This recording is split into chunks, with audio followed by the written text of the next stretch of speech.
Welcome to JMN Show. Today we're going to be reviewing Gone with the Wind. Please enjoy.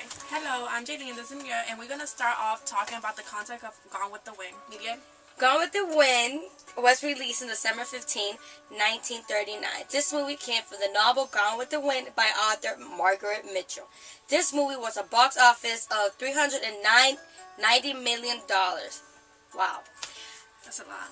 It is. It originated in the United States and later on we'll be reviewing right here on the show. Even though this movie came out with a lot of views and was very popular back then, the stars in it were very popular their own. The performers in this movie were Clark Gable as Rhett Butler. Sorry. Vivian Leigh as Scarlett O'Hara.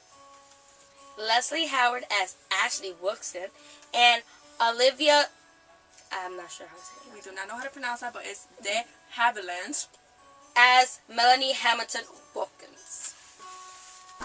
Most of the captivating characters also had a history of their own beside Gone with the Wind. Median? Like Vivian Leigh when she played Streetcar Named Desire. She was totally different from the movie, gave us a different aspect of her in general. Also we have Clark Gable and Soldier of Fortune that also gave us an inside look of how his acting skills just could change from one thing to another, even though he did kind of have the same job as Gone with the Wind, you know. And we also have Olivia in The Dark Mirror when she had to play a twin and one of them was psychotic and the other one was normal. So that gave us an insight on these characters and how well they managed to act and play with others, I guess. Exactly. I can do that stuff 24 hours a day, 7 days a week, and beat him at it every time. He doesn't frighten me with that stuff. It's you I'm worried about. But why? Because it shows your mind's still on that thing, and you can't deny it. When he said mirror and you automatically said death, that proved it. It may not mean a thing to him, but it does to me, because I understand some of that mumbo-jumbo, and it's a dead giveaway that it's still in your mind and I had something to do with it. Terry, please. I've told you. Why do you keep saying a thing like that? Forget it. But you've no right even to think. Why do you take those sleeping pills every night? Because I can't sleep without them, of course. Why can't you?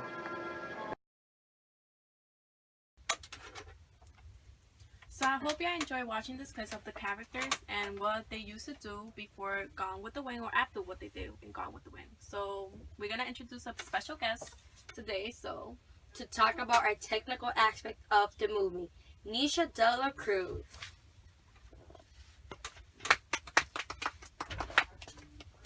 Welcome, Nisha. So starting out with the technical aspects, it was directed by Victor Fleming. You want to know an interesting fact about the director of the movie? Victor Fleming was actually the second director of the movie. George Cukor was actually the first and was fired shortly after the movie was Screenplay. Yeah. This movie was actually produced by David O. Selznick, and the screenplay was made by Sidney Howard. The music was created by Max Steiner, and the cinematography was produced by Ernest Haller. The entire movie was edited by Hall C. Kern and James E. Newcomb. Let's talk about the music. What do you think about the music and how everything just came together? I believe the music actually brought most of, like, without the music in the movie, most of the parts would have been playing. Most of the, that was supposed to go to your, like, feelings and make you sad. The music had to do a lot with that. So I give props to Max Steiner for that. I agree with Mariel because if you was to play some of the scenes without the music, it doesn't have the same feeling or the same emotion. I want to also give props to the producer, David O. Selznick, for doing a great job at producing the movie and, just everything that he put into it. Okay, you heard us talk about how the music relate with the whole movie. this is why it's important for y'all to have a little thing about the movie and what it's gonna be about, especially the plot. When it comes down to the plot of Gone with the Wind, it was mostly around the Civil War and stuff. Scarlett O'Hara, she started with she was living in a plantation. The film traced her survival through the tragic history of the South during the Civil War and Reconstruction, and her tragic love affairs with Ashley Wilkins, which all builds up at the end. Wilkins. Okay, like I was saying before, there was not a lot of good things about the movie when it came down. A lot of people have really different opinions about the death of Scarlett's daughter. What do you think about that? Bonnie. Well, with the death of Bonnie, I wouldn't really agree with it because I think they shouldn't. Sorry. So I don't truly agree with the death of Bonnie because I didn't feel like it should have been in the movie. You know, I mean, but without it, there really wouldn't be no movie to it because the death of Bonnie really made Red want to leave because the only thing that was holding him there was Bonnie.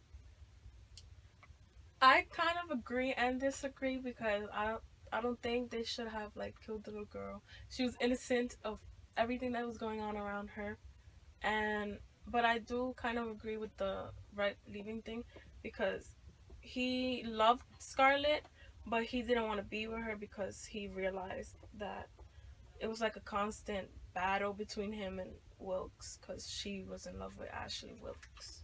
What do you think about Scarlett O'Hara character in this movie? She had really ups and downs, but at the same time, she did bring the movie together at certain points. That was good. Well, let's see, the character Scarlett. I mean, that was the main character. Without her, there really wouldn't be no movie. But there were times where she got really annoying when she couldn't realize that Red actually loved her and that was the right guy for her. Because as we all know, Wilkes, I don't know, he was like a little child at points. You know, he was just there to be there at points, at time to time, because.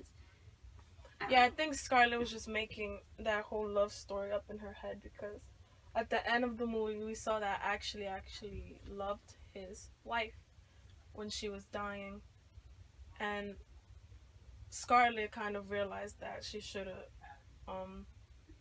have taken Red for granted how she did. But that was also Ashley's fault for not really telling, for not being clear with Scarlett.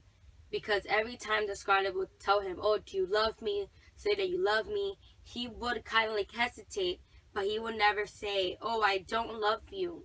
You know, he would always give her that hope. I think you're absolutely right. When it came to Scarlett, I felt like she was love blind. She was too scared, or she just liked the idea of having somebody to love there when the other person already has somebody there. So she was basically obsessed and love blind at the same time. So, girls, how do you guys feel about the whole setting?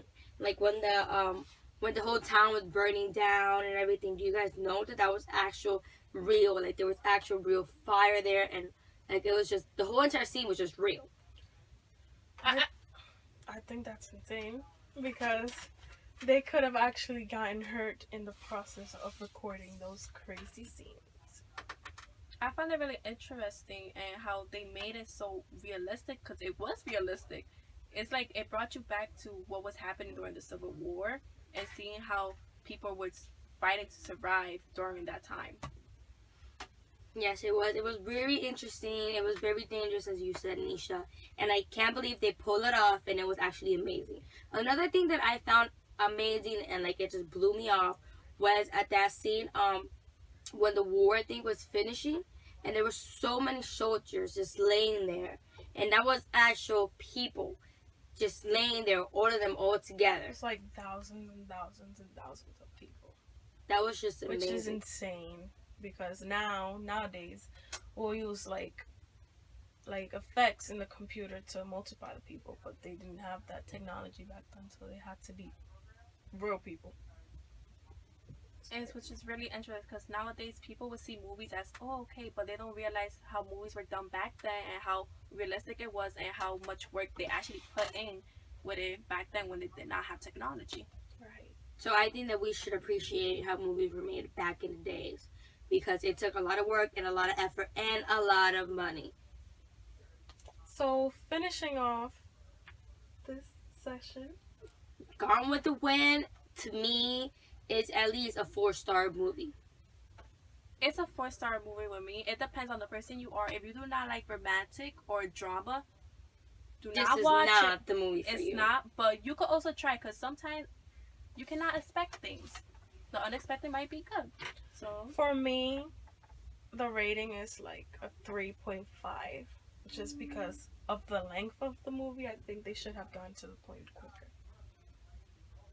Well, thank you for watching the GMN show. I hope you enjoy. Please go watch Gone with the Wind. If you do not like long movies, cut it in half. Watch 2 hours and then wait an hour, eat a snack, and then watch the other 2. Okay. Because it's a really long movie. Thank you. Thank you. Enjoy. Yeah, we're fucking done.